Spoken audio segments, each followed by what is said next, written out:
Tutto bene per ora? Tutto tranquillo? Penso che sia l'unica cosa che serve per in questo momento. Nell'Ustre è iniziata la vaccinazione per gli anziani nati dal 30 al 37 nelle varie sedi che sono state potenziate per ottimizzare i tempi.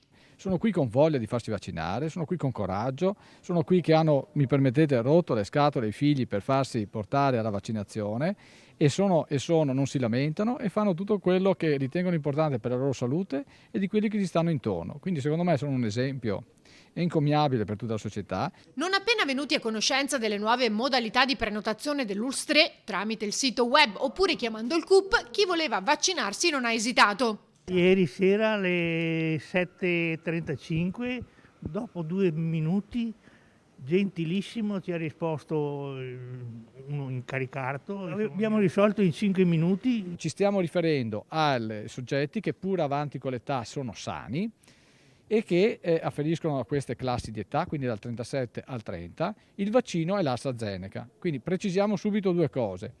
Intanto che chi non ha determinate patologie è considerato sano e può essere vaccinato in sicurezza e in efficacia, mentre invece per chi ha le patologie sarà chiamato con i vulnerabili, come si chiamano. Qualcuno però segnala di aver avuto difficoltà nella comunicazione per prenotare. Sì, mia mamma ha patologie, fate il Pfizer, vero?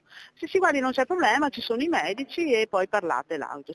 Ma se molti anziani hanno deciso di prenotarsi per essere vaccinati il prima possibile, dopo il ritiro del lotto AstraZeneca, il 50% dei dipendenti scolastici, quindi 1 su 2, ha invece deciso di non presentarsi dove aveva prenotato. Cioè non posso pensare altro che una forma di timore, anche comprensibile, delle persone. Però adesso io spero che come tutti gli eventi naturali si sgonfi la situazione, ritorni la fiducia e ci sia piena adesione. Il vaccino AstraZeneca è dato a milioni di persone in tutto il mondo che prontamente, su un mero sospetto, è stato ritirato un lotto, peraltro mai distribuito all'Ustre, lo dico chiaramente, quindi da noi non c'è mai presentato questa cosa, e che comunque anche le 17.000 dosi date nel Veneto di quel lotto lì non hanno dato nessun problema a nessuno.